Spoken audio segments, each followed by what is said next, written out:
Posted by you/Thrower_Worth Emil. My 50F son, David, 31M, has been married to my daughter-in-law, Beatrice, 24F, since September 2020. Due to the pandemic, I never really got to know her because they only dated for about a year before getting married, and I didn't know about her until they had been dating for about 6 months. I love my son very much, but I feel like our relationship has been rocky since he got married. He has a daughter from a previous relationship who is 10, and since they got together, I haven't had the same relationship with her. I know this is partially because he moved out of my house, very suddenly, without really saying anything, I might add, and I no longer have her on his weekends. I try to get them to bring her to visit when they have her, but I usually only see her once a month or so. Lately, it has felt like she's been more distant when she visits. I think this is because Beatrice says negative things about me around her, and I find that unfair. They just had a baby at the end of January. She was induced due to preeclampsia and was in labor for 3 days before having a C-section. I had been in an accident a few weeks prior and didn't have a vehicle, and my son refused to pick me up to be there for the labor or to see the baby in the hospital. However, her parents got to see the baby and were in the parking lot the entire time. I called him a few times while she was in labor, but on the second day after her water broke, I called, and I heard her snap at him to get off the phone. After that, he refused to accept any calls. I just wanted to know that the 3 of them were okay. She was in the hospital for 2 days after the C-section, and they didn't stop to visit me on their way home after the birth because she was hurting, even though she had pain meds she could have taken, and she didn't feel right, according to my son. This is when I became concerned that she might have postpartum depression. My daughter ended up picking up her prescriptions and some groceries for them and got to see the baby that night. She and Beatrice apparently have a pretty good relationship. I was supposed to visit a couple of days after they got home, but Beatrice insisted something was wrong and went back to the doctor, who apparently sent her to the hospital. My son told me they diagnosed her with postpartum preeclampsia, but I was pretty sure that condition only occurred during pregnancy and went away after birth, so I thought he was confused. The day after they admitted her again, which was 5 days after the baby was born, everyone had met the baby except me, and it was also my birthday. I called Beatrice around 8 that morning to see what was really going on, but she didn't answer.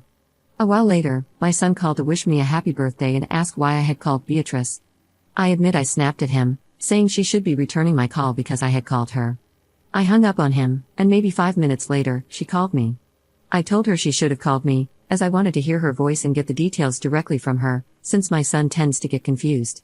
I then asked her if this was a mental or physical issue. She went silent for a moment before saying it was physical.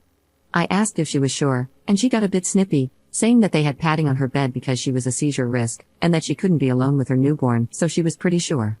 I didn't comment on her tone because I understood she was likely stressed. She was released the next day, and they visited me while I was at my daughter's house watching her 2 kids, so I could finally see the baby. I offered Beatrice some pillows to sit on, as my son had mentioned that she had basically given birth both ways. Even though I knew this wasn't true, I wondered if she had some soreness that made him think that. However, she refused my hospitality, saying she was fine and actually felt pretty good. 2 weeks later, my son picked me up and brought me to their home for a visit. I stayed for a few hours, but Beatrice didn't really make any effort to talk to me. She was quiet and just sat on the couch. When my son took me home, I asked why she had been so unwelcoming, and he said it was because I had been rude while she was in the hospital. He said Beatrice shouldn't have had to call me, and I shouldn't have asked if it was a mental or physical problem since he had already told me it was physical. He also mentioned that I shouldn't have posted anything on Facebook about the baby's birth before Beatrice did, and that I was rude when he called and asked me to take it down. Since she doesn't post on social media very often, I didn't think it would be a big deal. He hasn't picked me up to see the baby because he says he needs to be there to help with the baby, and they won't bring the baby to me because he says the baby isn't allowed in my house. I told my son I'm planning to quit my job to babysit for them, but I haven't even gotten her return to work date, and she hasn't once thanked me for offering to do it. Overall, I feel like she's holding on to some very petty things and is using them to keep me from my son and granddaughters. I want a relationship with her, but I am missing critical bonding time with the baby, and I'm going to struggle to forgive her for that, especially over petty nonsense she won't even bring up to discuss with me. I'm really wanting to send a text and lay all my feelings out to her and just hash it out, but I understand there are probably cultural differences at play in all of this too, so I could use some advice on what to say. Update 3 weeks later. Well, I apologized to my daughter-in-law for all the things my son listed. Since I had received feedback that it was my son's job to handle his family, I told him my apologies to pass along, and then I waited. However, I got no response from Beatrice, no thank you, no attempt to bury the hatchet, nothing. So, last Friday, I made an appointment with an attorney to discuss grandparents' rights and had that appointment on Tuesday. The lawyer told me I had a good chance with my older granddaughter but would likely get nowhere with the baby. I filled out some paperwork to get the process started, but Tuesday night, I started questioning if I was doing the right thing. I called one of my friends to discuss it and was seriously considering not moving forward after talking to her. Then yesterday, I received this message from Beatrice. My name, this is Beatrice. I just wanted to let you know that a friend's name told us you're intending to go for grandparents' rights and also shared everything you've said about me. Let me first say that I have not once kept either of the girls from you, and I certainly haven't kept Son's name from you. He is a grown man, and if he wanted to talk to you, he was free to. You haven't asked to come over and visit since Son's name picked you up. You can't expect us to read your mind or drop everything and come pick you up. We have a new baby, and we have our own lives. I also haven't said a word to you about what happened during delivery/postpartum because I have no energy to argue with you. Son's name said you apologized, and I told him I appreciated it, even though it was not a real apology. You apologized for what you did to hurt my feelings, not that my feelings were hurt. I don't have time for your drama. For the record, what you said was absolutely disgusting. I almost died. It had nothing to do with my mental health. Since you've decided to go for grandparents' rights, we will have no direct contact with you. All contact will need to go through our lawyer. You've been removed from my Facebook. You are not permitted to post any pictures you've been sent of my child on social media, and older granddaughter's mom's name feels the same way regarding older granddaughter's name. We intend to have something written up by our lawyer and sent to you by the end of the week regarding this and ceasing contact with us. I assume we will be served with your visitation paperwork this week as well. You will get no pictures or phone calls going forward. In fact, you will be blocked. I also hope you realize you will absolutely lose this case. Your house is not suitable to live in, and you would have to be able to pass a substance test. When you lose, we will not resume contact with you. You lost your chance at being part of our kids' lives by deciding to go to the most nuclear option instead of just communicating with us. I tried to respond to her and tell her that I didn't want to go through with it anymore and that I had reacted out of anger, but she wouldn't answer my texts or calls, so I assume I really am blocked. I called my son to tell him about the text she sent, and he said he knew about it and that it was a lot nicer than what he wanted to send me. So, that's where I'm at right now. I'm going to show my lawyer the text so it can demonstrate how unwilling she is to forgive and work with me, and hopefully, this will resolve quickly so I can at least get visitation rights with my oldest granddaughter. Edit. I don't appreciate the nasty messages or the barrage of nasty comments I've received. I admit I made a mistake, but now this is my only option. It's clear that most of the responses on Reddit are from young people, not from my generation, as I've gotten different responses in other online support groups from people my age, many of whom are grandparents and from my own culture. Second update 2.5 months later. I really don't think I'm wrong, but I just need reassurance that I'm doing the right thing. I have a son David who is married to Beatrice. They have a daughter who is 4 months old, and my son has a daughter from a previous relationship who is 10. Beatrice and I had a falling out after their baby was born, and my son and granddaughters got caught in the crossfire. The falling out happened in March, and I know I did and said things I'm not proud of, and although she hasn't apologized, I'm sure she feels the same way. It would take too long to go over the entire history, but at the most extreme point, I consulted a lawyer for grandparent rights.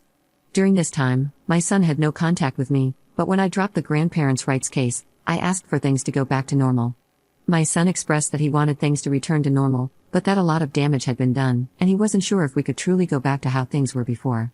For Mother's Day, my daughter decided to take me out to dinner, and she begged David to come and bring the baby. The oldest was with her mom. David eventually agreed on the condition that it wasn't on Mother's Day.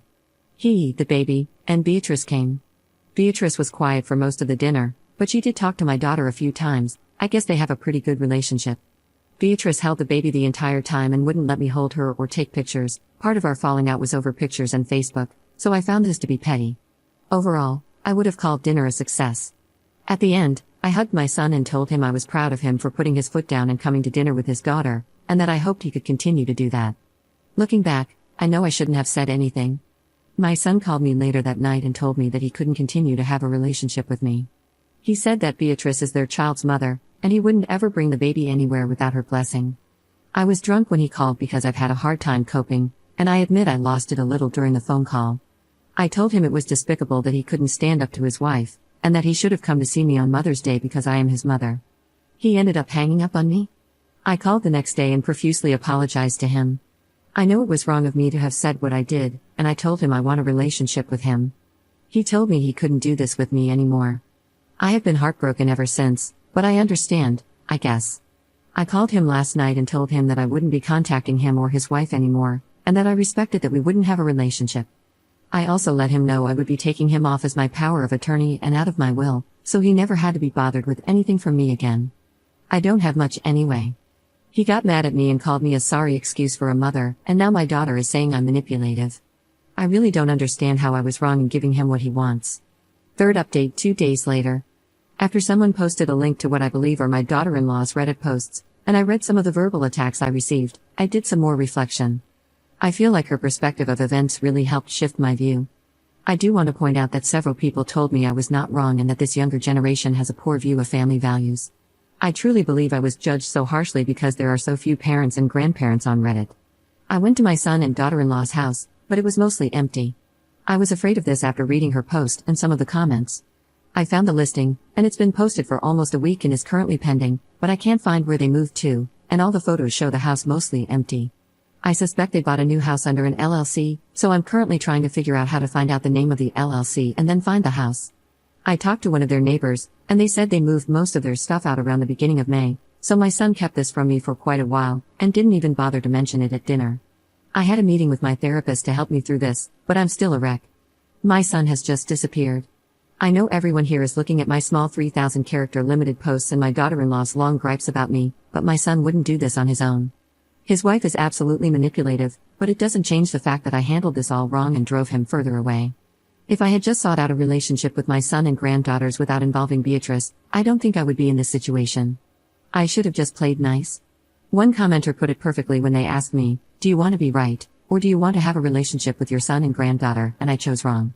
My therapist told me to give myself some healing time before pursuing anything, but for now, my plan is to save some money and hire a private investigator to find my son. Then I'll work to rebuild our relationship and his trust so we can eventually get him out from under her influence. Again, I recognize I was wrong in some of this. I know I was overly demanding and critical, and I accept that I made mistakes. But I didn't deserve this. People who use kids and grandkids as pawns are evil. Edit. Screw everyone here. I am far from being a devil. I am not evil. The person who is evil is the one who took my family completely away from me. My daughter-in-law has completely manipulated my son. I'll admit I was far from perfect, but I don't deserve what you people are saying about me. I hope one day you feel what it's like to lose your child and grandchild to a manipulative person who just wants to cut their family off. Fourth update 1 year 5 months later. Can I sue to get my son's ashes? My son passed away earlier this year. We had a really rocky relationship over the last year or so, mainly caused by his wife. They separated after he had a work-related accident that caused a traumatic brain injury, which had lasting effects on his personality. She basically decided she couldn't handle it and told him to leave. They were separated when he passed away, but I don't know if divorce had been officially filed. They supposedly had 2 children together, and he has an older daughter from a previous relationship. When I received the news of his death, I was able to see him before he was cremated. I requested some of his ashes from the funeral home, but my wishes were not honored, and I didn't want him cremated either, but that wish wasn't honored either. I've reached out to her about a number of things, including his ashes and some of his belongings, but she is not willing to part with any of it, even though they were separated. She claims the ashes and belongings should go to his supposed children, along with all his life insurance policies and his work settlement. I say supposed children because I have reason to believe her children are not his. Can I sue for his ashes and belongings? Is there a way to have a paternity test done so that his belongings and ashes can go to his sister and me if we are his only living relatives? I don't understand why she would get everything if they were separated and she abandoned him. I feel like his actual living relatives should be entitled to everything. Commenter. If the breakdown was his wife's fault, why didn't he reach out once they were separated? How do you know they were separated, and how long was it? Ops response. He did reach out before they were separated, after his injury. His injury finally gave him the strength to stand up to her. I know they won't replace my son, but I would still like to have some things to remember him by. I won't be able to have a relationship with her or the kids, if they are even his, because she destroyed our relationship after giving birth to her oldest, and did the same to me, the mother of his other daughters. Commenter. The way you talk about your supposed grandchildren really doesn't sit right with me. It makes me think that you were to blame for the falling out, not her. If the supposed children were good enough for your son, that should be enough for you to treat them as such, regardless of how you feel. Also, he left children behind. That money will help them. I want to feel sorry for you because you've lost your son, and I can't even begin to fathom that. But you just give off mean girl energy. Ops response. I can't treat them anyway because their mother won't let me be around them, as even convinced the oldest child's mother as well.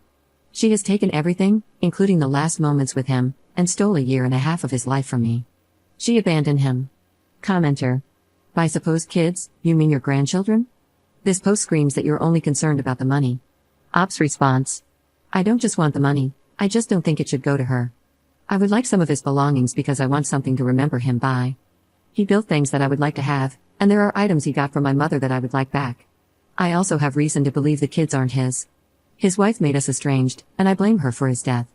I don't think it's fair that she gets everything after leaving him because of his disability, including the settlement money from his job once it's finalized.